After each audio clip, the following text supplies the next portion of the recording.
Welcome and/or welcome back to my channel. I'm Anna Blackwell, and today I'm going to be sharing with you my most anticipated 2024 book releases. I have a lot of really anticipated books for 2024. I'm interested to see what you guys think about this list. I've recently gotten out of a reading slump and I've kind of gone back to my reading habits that I had like a year ago.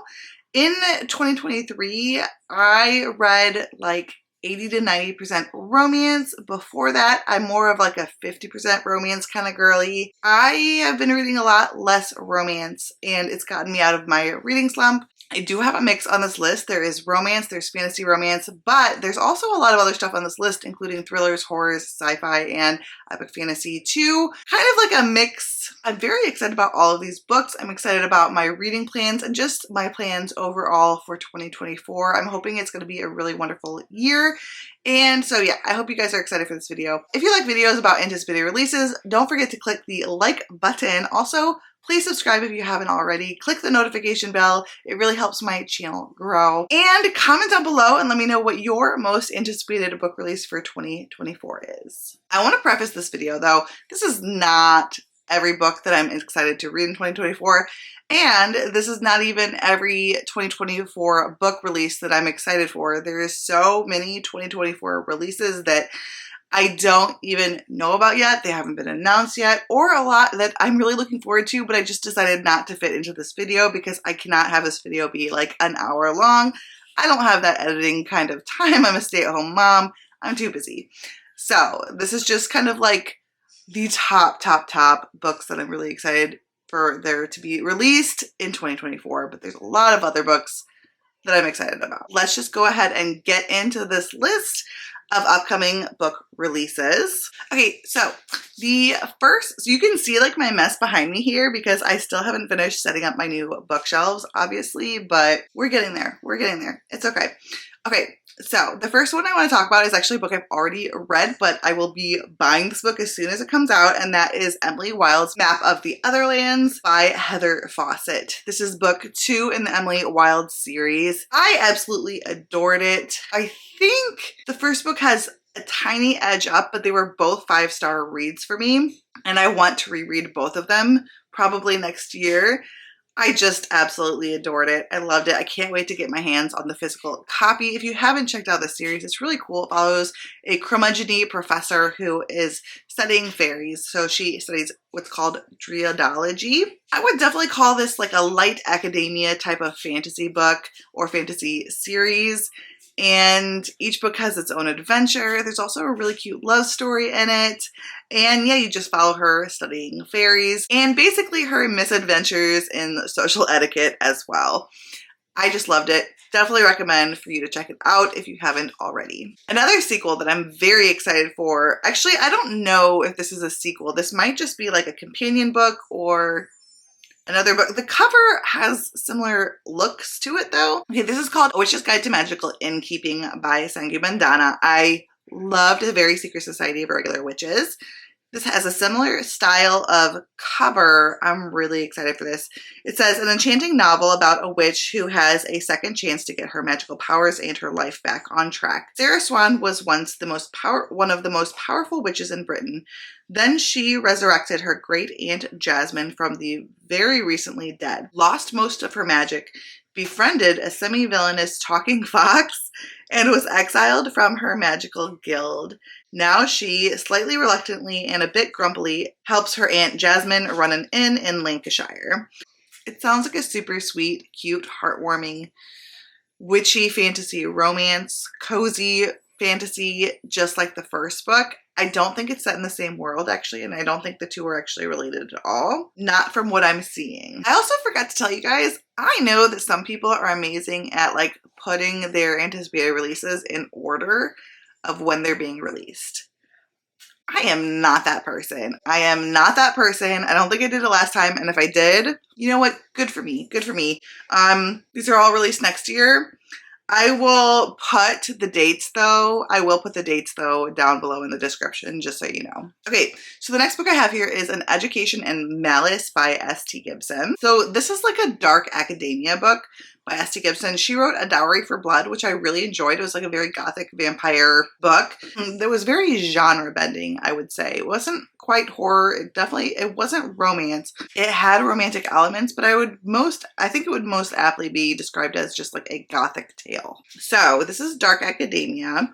And it says it's a tale of blood, secrets, and insatiable hunger. And it's set in Massachusetts at this school called St. Perpetua's College. It's not a place for timid girls, whatever that means. Our main character's name is Laura Sheridan, and she's thrust into this academic rivalry with another character named Carmilla. And together they're drawn into the confidence of their demanding poetry professor, de La Fontaine, who holds her own dark obsession with Carmilla. Their rivalry blossoms into a possible romance, it looks like.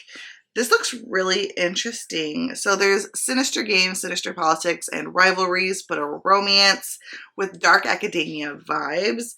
This sounds really, really good. If it's sapphic, yes, please give me. Gothic, yes, please give me. Dark academia, I want to find like where Dark Academia hits right for me. I know I've liked Ninth House and I've liked Catherine House. Is it just like if it has house in the title? I don't know.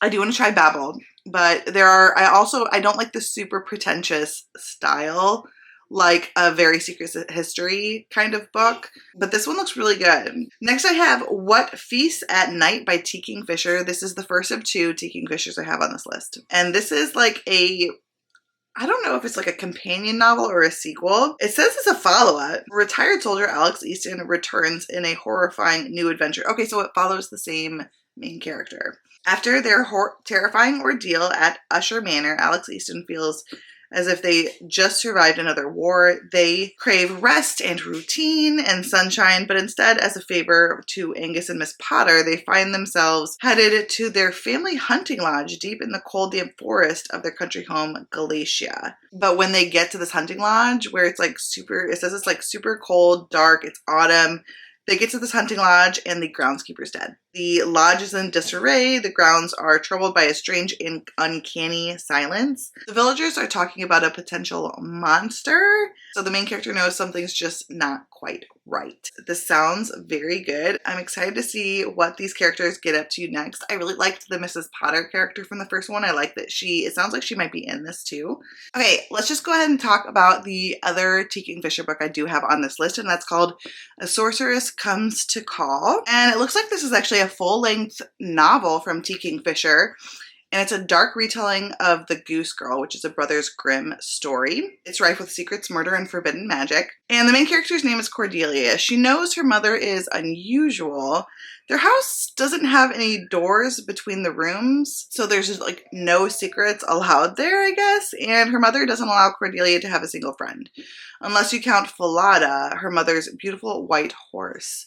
The only time Cordelia feels truly free is on her daily rides with him. And it looks like her mother's a sorceress as well. After a suspicious death in their small town, Cordelia's mother insists that they leave in the middle of the night, riding back together on Falada's sturdy back, leaving behind all Cordelia's ever known. They arrive at the remote country manor of a wealthy older man, the squire, and his unwed sister, Hester. Cordelia's mother intends to lure the squire into marriage, and Cordelia knows this is only bad news for the bumbling gentleman and his kind, intelligent sister. Hester sees the way Cordelia shrinks away from her mother, and she wants to save her brother from basically being bewitched by this sorceress. I'm thinking maybe the two of them kind of like work together. Anything T. Kingfisher writes, I'm interested in reading, so it had to go on this list. Let's talk about some fantasy romances. The first one is A Fate Inked in Blood by Danielle L. Jensen. I know a lot of people have talked about this. My good friend April read this and I think she really liked it. I think this book is Viking inspired. Yeah, it's about a shield maiden blessed by the gods, and she battles to unite a nation under this power-hungry king. But then she also falls in love with his son. This is the same author of The Bridge Kingdom, which I have not read, but I keep wanting to read, and I just keep not picking it up, and I don't know why. It's just one of those things. When people say over and over to read a thing, I'm like, but should I though? I don't know what's wrong with me. I think this is supposed to be a really good fantasy romance, and I'm very interested. The cover is absolutely stunning. So that's a fantasy romance I'm really looking forward to. Okay, next I have a fantasy romance by Sarah A. Parker. She is the author of To Bleed a Crystal Bloom. I have read and adored the first 2 books in that series. The 4th book has not come out yet. I still have the 3rd one I can read. And the 4th one will be coming out, I think, in 2024. So that one's on this list too. So the 4th To Bleed a Crystal Bloom book, definitely on this list. It's a Rapunzel retelling, a dark fantasy romance that has got some kind of dark and twisted stuff in it too. Highly, highly recommend. Her writing style is lovely. She's a very talented writer. But another one that I'm really looking forward to in 2024 by her is called When the Moon Hatched. This is a dragon fantasy romance. I don't know. I think that maybe the characters are like dragon riders. So I don't really know for sure. I'm gonna read the synopsis to you. It says, the creators did not expect their beloved dragons to sail skyward upon their end, to curl into balls just beyond gravity's grip, littering the sky with tombstones, with moons. They certainly did not expect them to fall. As a valued elding blade of the rebellion group Pure du Oth, Rafe's job is to kill, to complete orders and never get caught. When a renowned bounty hunter is employed by the crown to capture a member of the Eighth, Rafe's world is turned upside down. Blood spills, hearts break, and Rafe finds herself at the mercy of the Guide of Nobles, a group of dual-beaded elementals who intend to turn her into a political statement. This goes on. I know this is a fantasy romance. I don't want to like spoil anything for myself. This looks like this could be Norse inspired as well. There are dragons. This is political. There is elemental magic. And we're talking about dragons as moons. I have a special connection to the moon. I'm not going to get into that here. I think this might be my perfect fantasy romance. I don't want to like overhype myself for that. I pride myself on not overhyping myself for books, okay? I really try not to do that at all. I don't hype up any book in my head. I try not to. A lot of times it just ends in disappointment. You can always just push your expectations just so high and so high and so high that like nothing can meet them, you know? But this sounds like it could be my perfect fantasy romance, honestly. I'm really, really excited for it. Okay, I have another book here. This book does not have a cover yet, but this is A Rose by Any Other Name by Mary McMine. Mary McMine wrote The Book of Gothel, which is this book right here. This is a Rapunzel retelling. Well, I would say it's more of like a Mother Gothel villain origin story that is very character driven, very little plot, very atmospheric, historical fantasy, low fantasy. And I really, really, really adored this book so much. So I'm very excited to see what else she comes up with in the realm of fairy tale retellings. And with the title being A Rose by Any Other Name, this says it's a magical story behind Shakespeare's sonnets as told by one of his most famous subjects, the incendiary, mysterious Dark Lady. So is this a Shakespeare retelling? Interesting. I can't wait to see more from her and read more from Mary McMine. Another beloved author that I can't wait to read more from is Catherine Arden. She is coming out with the book The Warm Hands of Ghosts. This is not going to be anything like The Bear and the Nightingale, apparently, which is the first book in the trilogy, the Winter Night trilogy, which I absolutely adore. The Bear and the Nightingale is one of my favorite books of all time. But I have been warned by people who have read this that this is going to be different. I think Crystal read it, and so I guess this one's supposed to be very different from that. So it says, during the Great War, a combat nurse searches for her brother, believed dead in the trenches despite eerie signs that suggest otherwise. So this is a historical novel, but it does have like magical realism elements. I think there's this like magical hotel. I'm not sure, but there's something magical about the hotel. And I also think there are ghosts in this book too. So there are some magical elements, but I do think this is mostly historical. And I think there is about her trying to find her brother. I really am not trying to look into this too much because I don't want to know too much going into it. I want to go in semi-blind. I want to go in knowing it's going to be nothing like The Bear and the Nightingale, but just to expect the atmospheric, beautiful writing style that Catherine Arden has. I am hoping for that still. We'll see. I'm not trying to get my hopes up too much. I know it's supposed to be very different. Another follow-up from an author I have loved, but I haven't read enough from, is TJ Klune. So TJ Klune is actually coming up with a sequel to The House in the Cerulean Sea, which I really enjoyed. I think I gave that book 4 stars. It could be a 5-star upon reread. So this is Somewhere Beyond the Sea. I have not read his other 2 follow-ups since The House in the Cerulean Sea. I think it was In the Lives of Puppets. I have that out from the library right now. And then the that other one that was like a Charles Dickens retelling. But this one is a follow-up. It is a sequel. It says, a magical house, a secret past, a summons that could change everything. Arthur Parnassus lives a good life built on the ashes of a bad one. He's the master of a strange orphanage on a distant and peculiar island, and he hopes to soon be the adoptive father to the 6 dangerous and magical children who live there. Arthur works hard and loves with his whole heart, so none of the children ever feel the neglect and pain that he once felt as an orphan. He is not alone. Joining him is the love of his life, Linus Baker, a former caseworker in the department in charge of magical youth. It looks like Arthur is summoned to make a public statement about his past, and he finds himself at the helm of a fight for the future of his family and all magical people. It looks like a new magical child is hoping to join them on their island home. And I'm just looking forward to seeing what happens next. I'm looking forward to seeing a little bit in this fight for the rights of magical people and magical youth in this kind of alternate universe. This sounds like it's going to be good. I'm very excited. I want more of everyone in this. I want to see more of Arthur. I want to see more of these kids. I'm excited to be introduced to this new child. I'm excited to see what happens next. Okay, next I have Ghost Station by S.A. Barnes. This is a sci-fi horror, and this is the same author as Dead Silence, which is this book right here, another space horror, sci-fi horror. And it looks like this one's going to be in the same vein, like a space horror. It says, a crew must try to survive on an ancient and abandoned planet. Space exploration can be lonely and isolating. Psychologist Dr. Ophelia Bray has dedicated her life to the study and prevention of ERS, a space-based condition most famous for a case that resulted in the brutal murders of 29 people. When she's assigned to a small exploration crew, she's eager to make a difference.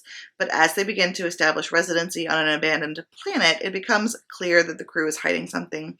While Ophelia focuses on her new role, her crewmates are far more interested in investigating the eerie ancient planet and unraveling the mystery behind the previous colonizers' hasty departure. That is, until their pilot is discovered gruesomely murdered. This sounds really good.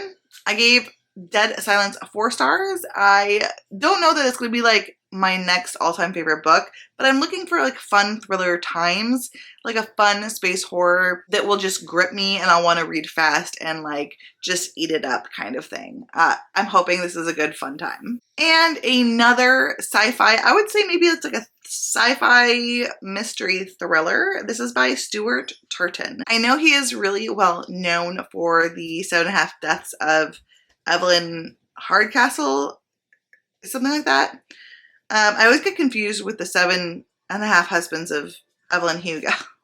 But he's known for that. And then I think that he also has like this historical ship mystery as well. So this one is called The Last Murder at the End of the World. And I think this is about a possible like post-apocalyptic kind of situation. So there's this island, I guess, that has like the last survivors of the planet. So the world has been destroyed by this fog and it's killed everyone that it's touched. And there's this idyllic island that is untouched by the fog. And there's 122 villagers and 3 scientists on it. But one day, one of the scientists is found stabbed. And they learn that the murder has triggered a lowering of the security system that is around this island, keeping it untouched by the fog. If the murder isn't solved within 92 hours, the fog will smother the island and everyone in it. But the security system has also wiped the memory for everyone. So like no one remembers what happened the night before. So someone on the island is a murderer. No one remembers what happened the night of the murder. And they don't even know it. I don't even know what to think of that. Like, what? This just sounds really interesting, a mashup of some really interesting concepts and genres as well. It just really has me sucked in. So I don't know how many that is. I have more books that I really want to read. You can check out my upcoming releases tab on Goodreads if you are interested. Just you can see all my stuff on there, my bookshelves. One of them says upcoming releases, and it has a whole bunch of books on there. But these are some of the ones that I'm the most excited for 2024. Let me know down below in the comments if you're excited for any of these, or also what your most anticipated releases for 2024. Don't forget to click the like button and subscribe if you haven't already. All of my social media is down in the description, including my Goodreads and my Etsy shop, my Instagram, all that good stuff. Until next time, fellow readers, keep reading and living your best life. You're trying to stay strong and fake a smile until I look away. But I've known you too long, it hurts to watch your blue eyes fade to gray as you fade away, as you fade away.